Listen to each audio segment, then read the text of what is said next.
जय महाराष्ट्र मित्रांनो, महिला व बाल विकास विभाग महाराष्ट्र शासन यांच्यातर्फे संरक्षण अधिकारी या पोस्टसाठी भरती निघाली आहे। महत्त्वाची गोष्ट म्हणजे ऑफिशियल नोटिफिकेशन आली आहे, जाहिरात आली आहे। बघा, जोपर्यंत ऑफिशियल नोटिफिकेशन येत नाही, पीडीएफ येत नाही, तोपर्यंत आपण व्हिडिओ बनवत नाही। अप्लाय करणं सुरू झालंय म्हणून मी व्हिडिओ बनवतोय। खासियत याची अशी आहे की गट ब राजपत्रित पोस्ट आहे, म्हणजे पोस्ट खूप चांगली आहे, सॅलरी खूप चांगली आहे। फक्त पात्रता आणि सिलेक्शन प्रोसेस थोडं अवघड आहे, ते समजणं गरजेचं आहे। मग डायरेक्ट तुम्हाला यांच्या ऑफिशियल नोटिफिकेशन वर जाऊन सगळी माहिती सांगतोय। त्यामुळे तुम्ही किंवा तुमच्या फॅमिलीमध्ये कोणी इंटरेस्टेड असेल तर नक्की त्यांच्यासोबत शेअर करा आणि असेच नवीन नवीन daily job update, career guidance या रिलेटेड माहिती पाहिजे असेल तर नक्की चॅनल सबस्क्राइब करा। चला तर बघूया डिटेलमध्ये।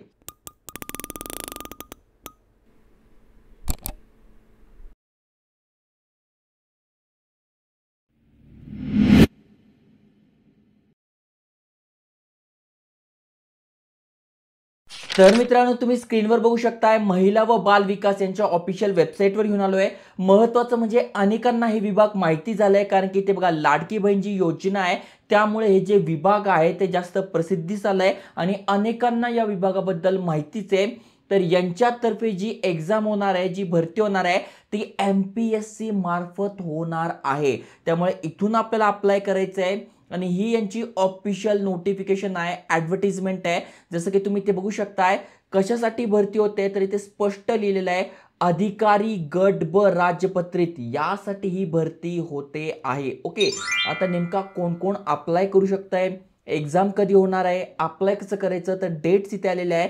जसं की तुम्ही ते वाचू शकताय। अर्ज सादर करण्याचा कालावधी 24 नोव्हेंबर, यस 24 नोव्हेंबर पासून अप्लाय करणं सुरू होत आहे। तर 14 डिसेंबर पर्यंत आपण अप्लाय करू शकतोय। ऑनलाईन पद्धतीनेच आपल्याला अप्लाय करायचं आहे। शुल्क भरायची शेवटची तारीख जर का तुम्ही चलनाद्वारे भरणार असाल तर 16 डिसेंबर आहे आणि एग्जाम कधी असणार आहे तर तिथे दिलेलं नाहीये, त्यामुळे फॉर्म भरणं सुरू होणार आहे, तर तुम्ही ते फॉर्म भरू शकताय। वेतन किती मिळणार आहे तर तुम्ही ते बघू शकताय, 46,000पासून 1,51,000 रुपयांपर्यंत सॅलरी मिळते। त्यामुळे पोस्ट जबरदस्त आहे, सॅलरी जबरदस्त आहे। सुरुवातीलाच तुम्हाला भरपूर सारे भत्ते, अलाउन्सेस वगैरे भरपूर मिळतात, तिथे बघा भरपूर मिळतात, त्यामुळे तुम्हाला सॅलरी जबरदस्त मिळते। आता जागा किती आहे तर बघा, तुम्ही एकूण जागा जर बघितल्या तर इथे 258 जागा आहेत। त्यातल्या त्यात किती जागा, 11 पदे हे दिव्यांगासाठी राखीव आहे। त्यामुळे कोणी PWBD कॅन्डिडेट तुमच्या ओळखीचं असेल तर त्यांना तुम्ही शेअर करू शकताय। मग त्यामध्ये बघा, अंध असेल तर 3 पदं, कर्णबधिरीसाठी 3, बाकीच्यांसाठी 3 आणि 2 असे टोटल 11 पदं दिव्यांगासाठी आणि बाकीच्यांसाठी 258 जागा आहेत। आता इथे सगळ्यात महत्त्वाचा प्रश्न येतो की कोण कोण अप्लाय करू शकताय, तर तुम्ही ते बघू शकताय, महिला व बाल विकास विभागातील आणि ग्राम विकास विभागातील खाली नमूद संवर्गातील, म्हणजे जे कर्मचारी आहे जे या विभागांमध्ये काम करतायत ते करू शकतायत। जसं की ते बघू शकताय, जिल्हा परिविशा अधिकारी इथे बघा दिलेलं आहे, किंवा प्रमाणित शाळा संस्था मुख्य अधिकारी यापैकी तुम्ही आहात, किंवा उप अधीक्षक आहात, सहाय्यक निरीक्षक आहात, प्रमाणित शाळा गट क मधून आहात, कार्यालयीन अधीक्षक आहात, मुख्य सेविका आहात, समुपदेशक आहात, संरक्षण अधिकारी आहात, विधी सल्लागार आहात, यापैकी तुम्ही असाल तर तुम्ही ते अप्लाय करू शकताय महिला व बाल विकास विभागातील।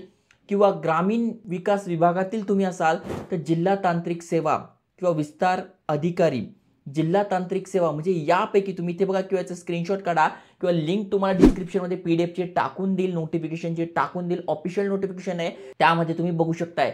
जेवढे पण आपण व्हिडिओज बनवतोय ते एज्युकेशनल इन्फॉर्मेशन पर्पज बनवतोय, जेणेकरून तुम्हाला घर बसल्या हे अपडेट कळतील। ओके, जस्ट मग यापैकी तुम्ही असाल किंवा तुमच्या फॅमिलीमध्ये कोणी असाल तर नक्की तुम्ही त्यांना शेअर करू शकताय, कारण की जसं मी तुम्हाला सांगितलं, सॅलरी जबरदस्त आहे आणि पद त्याहूनही भारी आहे। ओके, जस्ट तुम्ही खाली स्क्रोल केल्यानंतर आरक्षणाबद्दल, म्हणजे कोणाची वयाची अट काय त्याबद्दल इथे दिलेलं आहे। प्लस तुम्ही खाली स्क्रोल करा तर परीक्षा कशी होणार आहे ते दिलंय। तर परीक्षा 2 टप्प्यात होणार आहे। सगळ्यात पहिले लेखी परीक्षा जी 400 गुणांची असेल आणि मुलाखत जी 50 गुणांची असेल, असे एकूण 450 गुणांची ही होणार आहे। MCQ टाईप असणार आहे ही जी तुमची लेखी परीक्षा आहे ती। ओके, निवड प्रक्रिया कशी आहे तर तुम्ही जी लेखी परीक्षा देणार आहात त्यामधून जे पास होतील पुढे जातील त्यांची इंटरव्ह्यू होईल आणि त्यानंतर तुमचं इथे सिलेक्शन होणार आहे. ओके. अजून तुम्ही खाली स्क्रोल केल्यानंतर फॉर्म भरण्यासाठी कुठले कुठले डॉक्युमेंट लागतात ते दिलंय. अप्लाय करायचं असेल तर एमपीएससीच्या वेबसाईटवरून आपण अप्लाय करू शकतो. पीडीएफ मध्ये इथे बघा तुम्हाला वेबसाईटच्या लिंक्स दिलेल्या आहेत ते तुम्ही इथे बघू शकताय. फी किती आहे तर फी इथे बघा 719 रुपये आणि 419 रुपये. जर तुम्ही SC ST मधून असाल, अनाथ असाल, दिव्यांग असाल, अमागासमधून असाल तर 719 रुपये फी इथे आहेत. आणि सगळ्यात महत्त्वाचं म्हणजे नॉन रिफंडेबल आहे. एकदा का फी भरली आणि तुम्हाला वाटतं की मला ही एक्झाम द्यायची नाही तर तुम्ही द्या, नाही तर नका देऊ. ही नॉन रिफंडेबल फी आहे. फी त्यांच्याकडे जमा होऊन जाते. ओके. ऑनलाईन पद्धतीनेच तुम्हाला हे करायचंय त्याच्याबद्दल पण सगळी माहिती दिलेली आहे. तर जे इथे पात्र असतील त्यांच्यासाठी गोल्डन चान्स आहे. नक्की त्यांच्यासोबत शेअर करा. अशा जॉब अपडेटसाठी चॅनल सबस्क्राईब करून ठेवा. अजून कुठल्या टॉपिकवर कुठल्या भरतीबद्दल माहिती पाहिजे असेल ती पण कमेंट करा. जय हिंद, जय महाराष्ट्र.